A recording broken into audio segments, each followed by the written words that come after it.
Alors, pour ne pas revenir sur la paramantique textuelle telle que le lecteur l'a fait, Jésus de Nazareth ici s'adresse à une foule. Et le contenu du texte est tellement profond qu'il nous interpelle. Les lecteurs du texte néo-testamentaire peuvent comprendre que Jésus doit régler des problèmes face à la doctrine. Il y a des personnes en Israël qui ont adopté des courants de pensée différents. Et il y a 7 sectes doctrinales en Israël à cette période. Il y a le pharisianisme, il y a les sadducéens, il y a les zélotes, il y a les samaritains, il y a les hérodiens, les esséniens. On compte pratiquement 7 sectes en conflit en Israël, qui déchirent ainsi le tissu que Jacob a laissé dans Genèse 49. Israël est déchiré. On veut savoir qui est juif. Es-tu juif? Es-tu véritablement juif? Et le titre de mon propos ce matin s'intitule « Vivre ou exister ». Vivre ou exister. J'ouvre les pages de mon inconscience ce matin par cette interrogation. Vivre ou exister? L'arbre vit, mais il n'existe pas. Le chien que vous avez à la maison vit, mais il n'existe pas. Le chat dans ta maison, le poulet, la poule vit, mais elle n'existe pas. Exister, c'est être capable de changer sa vie, de changer son environnement comme on veut. L'arbre ne peut pas changer son environnement. Vous n'avez qu'à venir 100 ans après l'âge, l'arbre est toujours le même. Vous revenez après 10 ans, le coq chante toujours le matin. À 6 heures, le chien est toujours le chien. Vous n'entendrez jamais qu'un chien a construit une maison. Et la question que je te pose ce matin, tu vis ou tu existes? Permettez-moi d'être un peu bibliocentrique en lisant le texte du rabbin Jésus, qui dit, dans ces deux dénominations, celui qui vit et celui qui existe, Jésus te propose l'existence. Le christianisme qui vient de Christo, libéré, nous propose non pas une vie, mais une existence. Et c'est pourquoi il dit, vous êtes le sel de la terre. Mais si le sel perd sa saveur, perdre sa saveur, c'est perdre son existentialité. C'est-à-dire tu vis mais tu ne sers à rien. 40 ans, 60 ans, 50 ans, ta vie ne ressemble à rien. Tu vis mais tu n'existes pas. Les gens qui ont existé, le monde les a connus.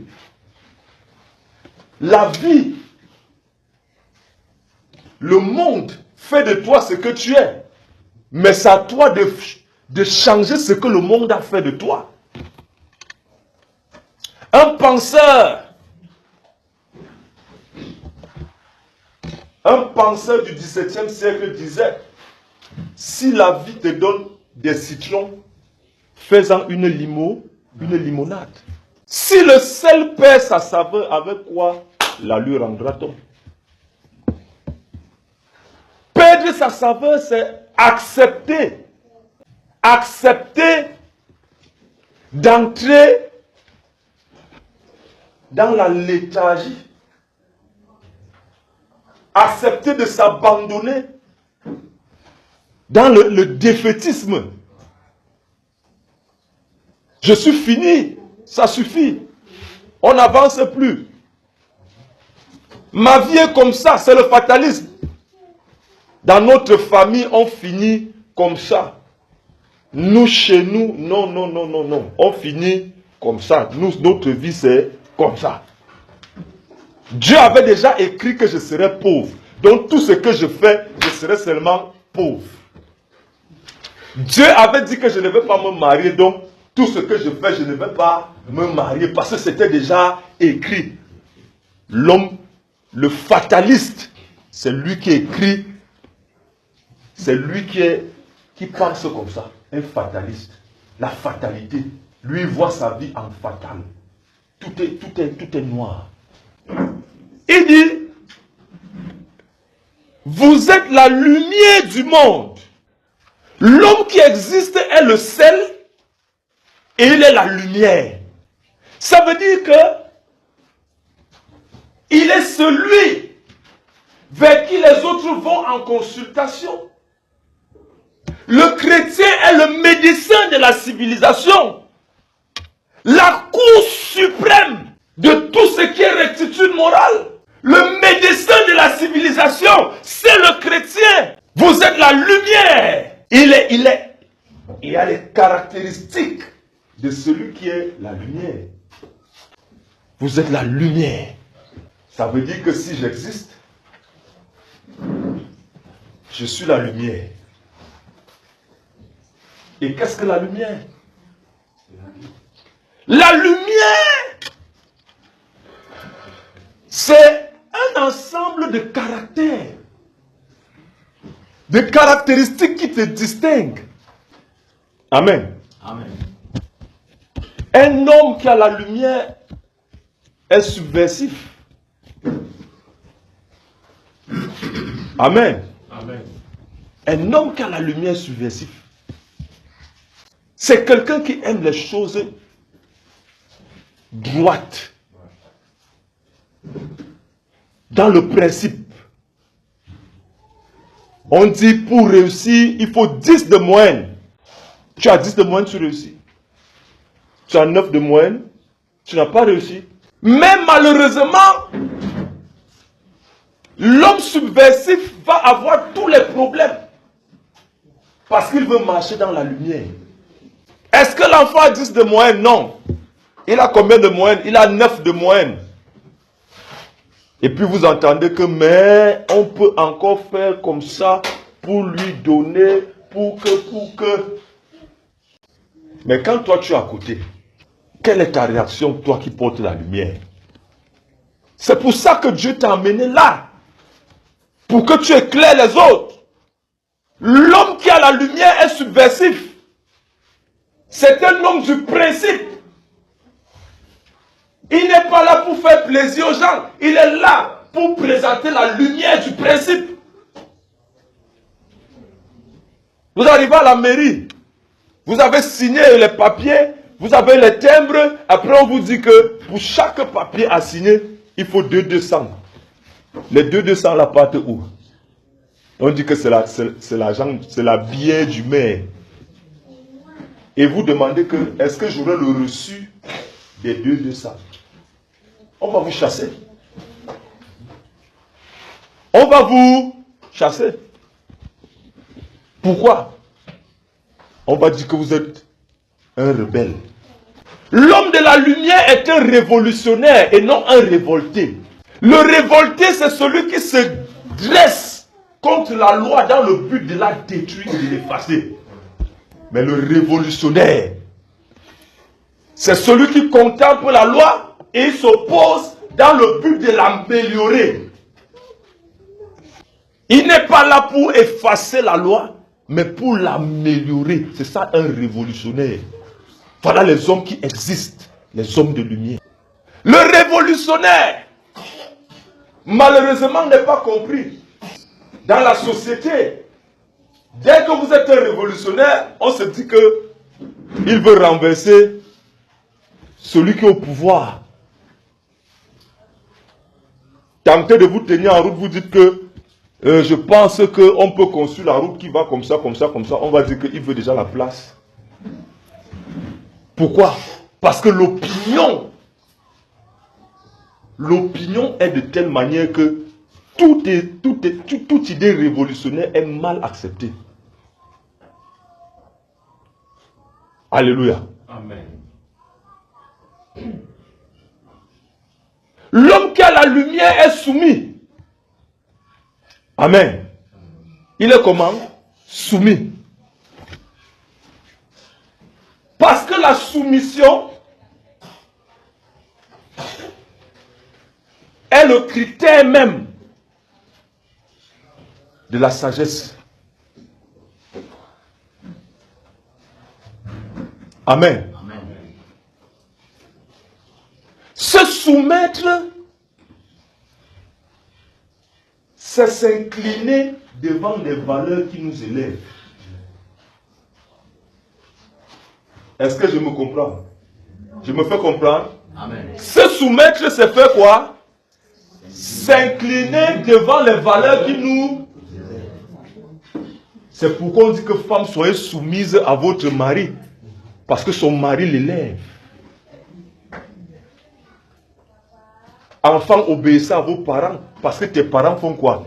Ils t'élèvent. Ton mari paye ton loyer, il te nourrit, tu es malade, il te soigne. Tu portes son nom, il est venu t'enlever de ta famille, c'est normal quand même que tu sois soumise. C'est une reconnaissance des valeurs qui font quoi? Qui t'élèvent. Donc quand vous voyez quelqu'un soumis quelque part, c'est parce qu'il reconnaît l'élévation qu'il a derrière cet endroit. C'est pourquoi vous pouvez être le père d'un enfant, si son oncle lui donne l'argent plus que vous. Faites attention, il peut être plus soumis à son oncle qu'à vous, son propre père. C'est-à-dire que quand son père parle, il ne ressent pas la soumission. Mais quand l'oncle parle, qui a l'habitude de s'occuper de lui, il y a une reconnaissance. Et le manque de soumission, c'est le manque de reconnaissance. Le gars n'a plus l'argent pour payer le loyer, il n'a plus l'argent pour s'occuper de moi, il n'a plus l'argent pour me faire ceci. Cette reconnaissance meurt. Et la personne devient insoumise. Tu parles, on te répond n'importe comment. On te donne un service sexuel le plus piètre de la terre. Tu te demandes même si tu avais péché de te marier. L'homme de la lumière qui existe, c'est quelqu'un qui convainc. Il ne cherche pas à persuader. Il convainc, il ne cherche pas à persuader. Parce que persuader, c'est amener les gens, forcés par la contrainte, à vous suivre. Les moyens de persuasion, la politique, les cadres politiques. Le bureau, il n'a pas rien. Mais comme c'est un bon parleur, va me persuader les gens là de voter. Il arrive là, il vous amène parce qu'il a un intérêt. Vous savez, les maris savent souvent persuader leurs femmes. Et même certains patrons, l'homme de lumière convainc. Convaincre, c'est amener quelqu'un à comprendre. C'est amener quelqu'un à comprendre par quoi? Les effets. Dès qu'il a acquis la compréhension, il peut prendre la décision. Vous ne le forcez pas. Et parce que vous ne le forcez pas, vous devez l'amener à comprendre. L'amener à comprendre, ça veut dire que vous devez utiliser ce qu'on appelle l'argument, l'autorité de l'argument. Amen. Amen. Vous devez avoir ce qu'on appelle quoi? L'autorité de l'argument. Vos arguments doivent être ce qui fait votre autorité pour convaincre quelqu'un. Amen. Amen. Ce n'est pas votre force qui convainc la personne. Parce que je suis ton mari, tu fais comme j'ai dit. Parce que je suis ton père, fais. Hey! Là, tu es en train d'utiliser l'argument de l'autorité. Amen. L'argument de l'autorité. Comme j'ai dit, faites, faites. Non. Vous devez utiliser quoi? L'autorité de l'argument. pour amener quelqu'un à comprendre. C'est-à-dire que quelqu'un te suit, pas parce que tu l'influences, pas parce que tu le fais peur, mais parce que ce que tu dis, il comprend que oui, je le suis pour ça. C'est ça la lumière. Pourquoi on doit laver les mains avant de manger? C'est parce que papa a dit qu'on lave les mains avant de manger. Non. Ça, c'est l'autorité, l'argument de l'autorité. Donc l'enfant ne comprend pas, tu ne lui as pas fait comprendre que lave tes mains parce qu'il y a des bactéries. Et ces bactéries peuvent te donner des maladies. L'homme qui existe est la lumière et le sel. Il est le médecin de la civilisation. Tu as une grande responsabilité, toi qui écoutes ma voix ce matin. Celle d'éduquer ton entourage. Et comme on a parlé donc de l'autorité de l'argument, amen, cela veut dire que quoi? Pour que tu puisses avoir des arguments qui convainquent les gens, tu dois accepter apprendre. Amen. Amen. Tu dois accepter quoi? Apprendre. Pour exister, tu dois apprendre. Rien de grand ne se fait sans passion. Pour exister, tu dois apprendre. Tu dois accepter, te soumettre, c'est-à-dire reconnaître la valeur de l'enseignement qui t'élève.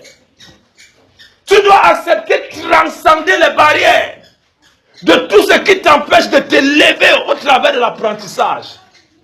Car enseigner, c'est d'abord apprendre. Enseigner, c'est être transformé pour transmettre. Et il dit, vous êtes la lumière. Tu dois accepter faire quoi? Apprendre. Amen. Amen. Apprendre nécessite un engagement. Un engagement de se séparer des choses qui ne sont pas nécessaires pour les choses comment? Essentielles. Un chrétien, c'est un adepte des choses essentielles. Ce qui ne te sert à rien, tu les mets de côté. Sinon, tu ne vas pas exister. Tu vas quitter de cette terre comme tu es venu. On ne parlera jamais de toi parce que tu n'as pas existé. Amen.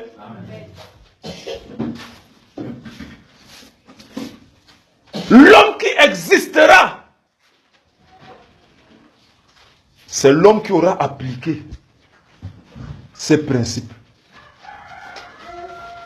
On peut perdre l'existence, même si on a la vie. Il a dit, si le sel perd ça, donc le sel est là, mais il a perdu sa raison d'être.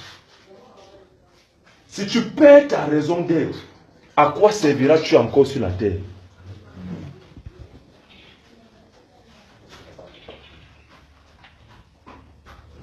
Mais il te met en garde aujourd'hui lorsqu'on dit d'apprendre.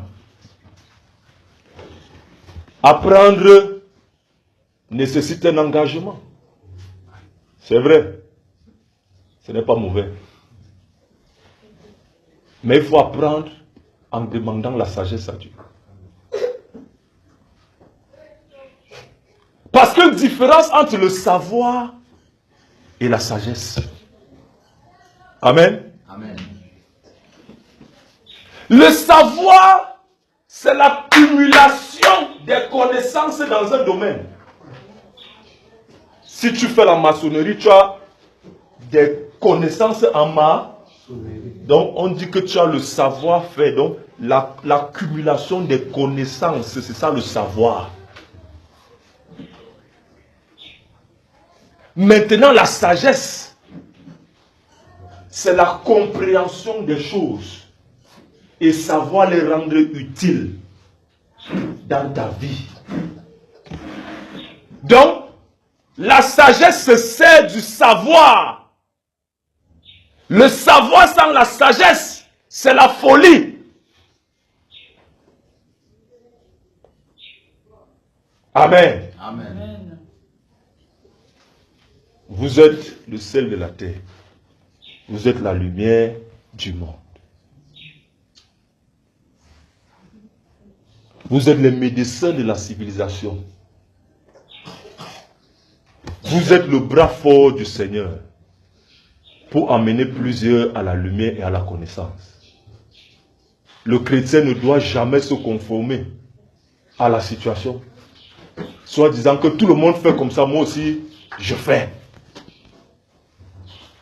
Du moins, il doit dire, ça, ce n'est pas comme ça. Voici comment la chose doit être. C'est ça sa raison d'exister. Pourquoi Dieu t'a mis dans tel endroit, si c'est pour que tu te conformes aux autres? Pourquoi Dieu t'a mis dans tel service? C'est pour que tu fasses comme les autres? Non. C'est parce que là où tu vas, tu seras la lumière. Et tu seras le sel. Et c'est ta raison d'être à cet endroit. Le jour que tu perds ta raison d'être, même ta place là, elle risque d'être revue. Amen. Amen. Que Dieu vous bénisse. Amen. Et qu'il vous soutienne.